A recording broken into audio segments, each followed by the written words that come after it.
Why are you in makeup? Why are you Sebastian the Great? Haffis Monthly Movie Report. Hello and welcome to yet another episode. Today we are looking at movies from the 21st century versus movies from the 20th century. And I saw 28 movies. So let's get going. Number 28, High Life. Boring, vulgar, and then almost boring again. Not a good movie. Don't watch it. Number 27, Nosferatu. Boring and has terrible music that goes on throughout the whole movie. It actually calms down when it comes closer to the climax. So that's a weird choice. They didn't know how to make music for movies back then. But it was 100 years ago, so I guess they have an excuse. Number 26, Judy. Not particularly bad or good. Mostly fun to see Renee Zellweger so differently. Also different. Number 25, Flight of the Phoenix. Looks kind of like a cheap TV movie with credits coming in late and freezing the picture. Also, the movie drags on. It could be way shorter. Number 24, High Society. Never really grabbed my attention. Feels kind of like a worse version of His Girl Friday. So you should watch His Girl Friday instead. But His Girl Friday doesn't have any musical numbers and it isn't a musical, so kind of a different kind of movie in that sense. Number 23, A Good Day to Die Hard. Bad camera work and lacking dialogue. Not even a yippee-ki-yay in this one. Number 22, The Hangover. Made me laugh once or twice. So not very good or funny. Number 21, Predators. A pretty boring action movie. Care basically none for the characters. Number 20, The Greatest Showman. Has some catchy songs but terrible special effects and a color palette that makes it feel fake, which kind of goes with the theme of the movie, so maybe that's a good choice. Maybe. Number 19, The Pink Panther. Still don't find this movie funny, but I do appreciate the 60s aesthetics of it. Number 18, Attack the Block. Pretty good action sci-fi. Seen better though. Number 17, Honeymoon in Vegas. Feels like a cliche 90s comedy. Did manage to make me laugh a couple of laughs though. A couple of times, a couple of laughs. It made me laugh occasionally. Number 16, My Neighbors the Amaras. Pretty entertaining and visually impressive at some sequences, but mostly lazily drawn out without color. Also lacks a proper story throughout the whole movie. It's more small stories that don't connect much. Number 15, The Founder. Interesting. Now I kind of want to know how Burger King got started. Number 14, Driving angry. Has some pretty nice action and at least one interesting character. Does, however, have some unnecessary nudity. Number 13. Darkstar. Audio is kind of muffled.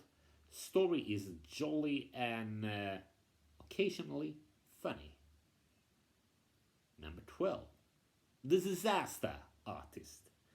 Not that funny during the first half, but kind of redeems itself at the finale, which is both funny and has a showing of a kind of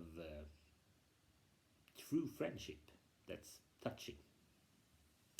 Also, James Franco is unrecognizable in this movie. Number 11. Flight of the Phoenix. Good adventure movie. I really like the idea of different people coming together as a team and creating something. I should be part of a team. Maybe I am part of a team. Number 10. Bend of the River. A surprisingly good western. Climax was kind of weak though. Number 9. Everly. Good action, but dialogue is pretty cheesy. If cheesy is the correct word, I'm not totally sure. Number 8. Fist. A great movie about bad bosses getting their due. Does drag on though, and I didn't care for the ending. Number 7. The Shootist. Asks some, or at least one good question, and has some nice action occasionally. Probably John Wayne's best movie. Number 6.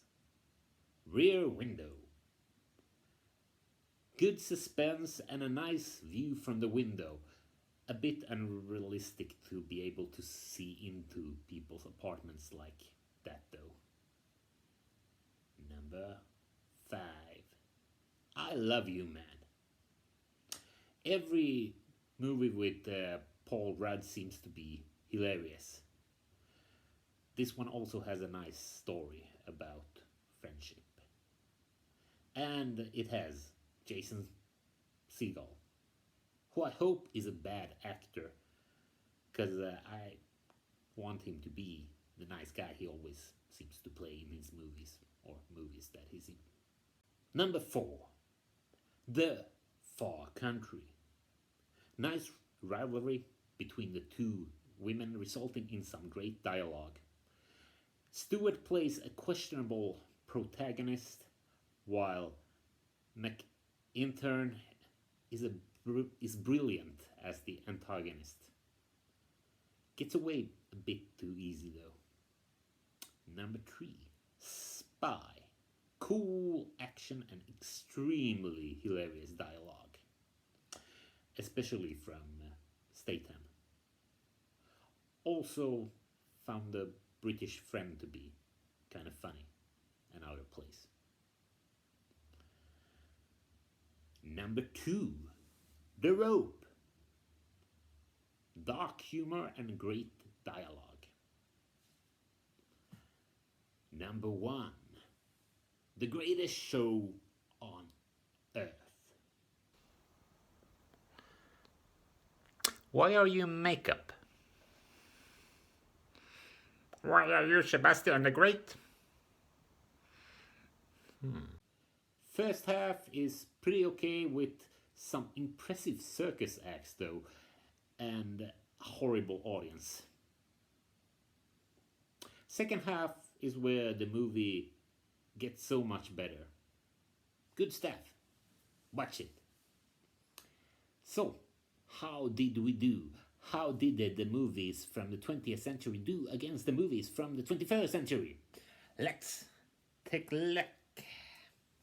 Apparently, I saw 14 movies from the 20th century and they totaled 1,522 minutes, giving them an average runtime of 109 minutes, while I saw 14 movies from the 21st century, totaling 1,482 minutes, giving them a runtime of 106 minutes in average.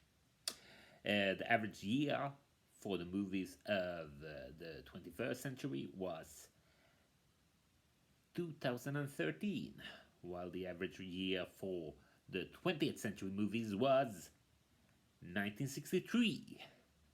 Their average rank was 13th, and among the first views it was 60, and there were 12 first view movies from the 20th century.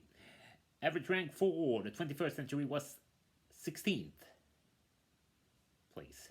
And among the first views, which of there were 13 movies, was 79th place in average. So, with a small margin, the 20th century wins. But it was a close battle.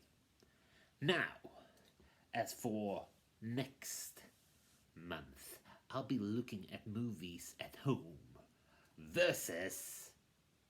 yeah, who knows? We'll never figure it out.